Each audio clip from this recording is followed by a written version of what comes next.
নোয়াখালীতে মাকে হত্যার পর ৫ টুকরো করে মরদেহ ধান খেতে ফেলে দেওয়ার ঘটনায় ছেলে সহ ৭ আসামিকে মৃত্যুদণ্ড।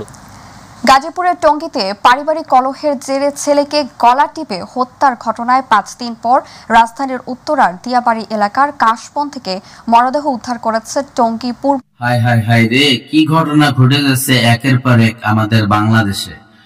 গত কয়েকদিন আগে হলো ঠাকুরগাঁতে, তার কয়েকদিন আগে হলো বগুড়াতে, এখন নোয়াখালীতে।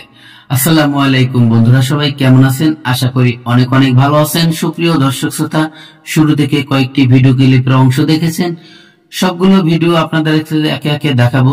দর্শক, আজকের এই ভিডিওগুলো দেখার জন্য যারা প্লে করেছেন সবাইকে অনুরোধ করব পুরো ভিডিওটি কন্টিনিউ করবেন।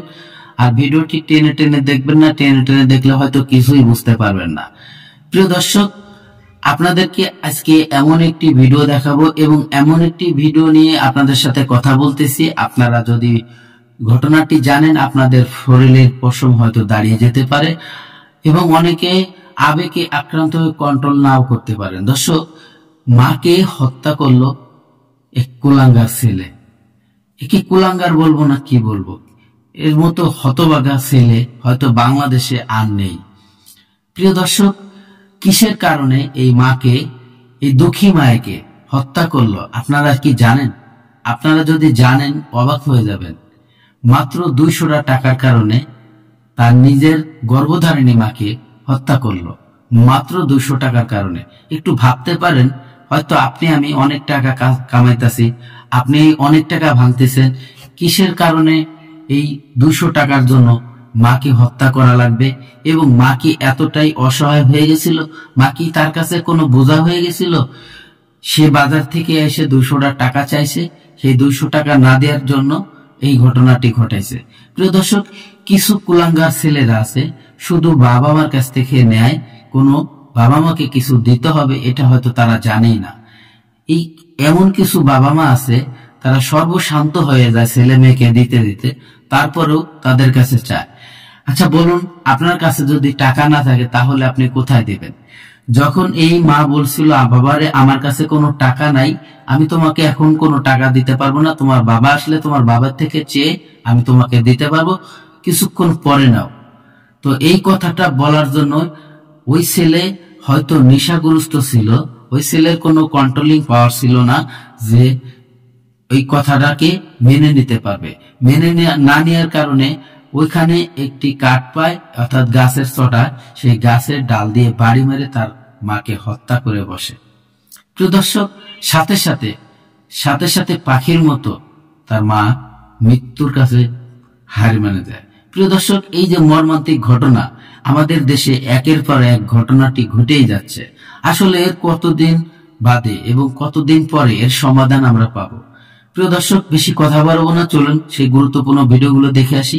ভিডিওতে যাওয়ার আগে ছোট্ট করে একটি রিকোয়েস্ট করব, আপনি যদি আমার চ্যানেলে নতুন বন্ধু হয়ে থাকেন, ভালো লাগলে চ্যানেলটিকে সাবস্ক্রাইব করে ভিডিওগুলো লাইক কমেন্ট শেয়ার করে দিবেন।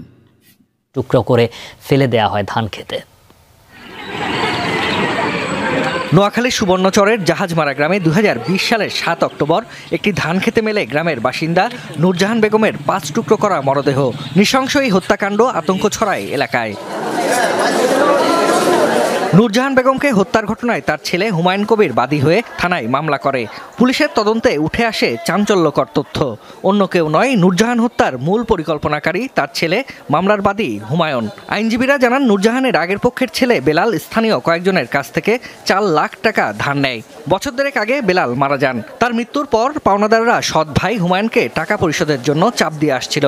নূরজাহান পারিবারিক 13 শতক জমি বিক্রি করে ঋণ পরিশোধের জন্য দ্বিতীয় পক্ষের ছেলে হুমায়ুনকে বললে সে অস্বীকৃতি জানায়। মায়ের নামে থাকা 14 শতক ও বেলালের 10 শতক জমি বিক্রির জন্য চাপ দেয় হুমায়ুন।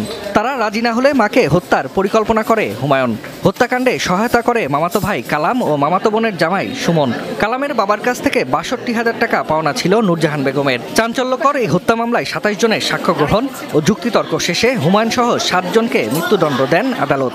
এই 27 জন সাক্ষীর সাক্ষ্য প্রমাণে এবং আসামিদের 5 জনের 164 ধারা জবানবন্দিতে এই মামলাটি বিয়ন্ড এনি ডাউট প্রমাণিত হয়েছে এবং আজকে মাননীয় আদালত তার রায়ে 7 জনকে প্রত্যেককেই মৃত্যুদণ্ডে দণ্ডিত করেছেন।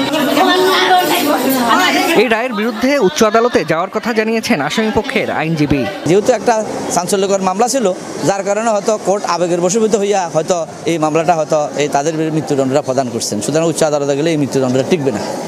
রায় ঘোষণার সময় ফাঁসির দণ্ডপ্রাপ্ত 7 আসামি আদালতে উপস্থিত ছিল।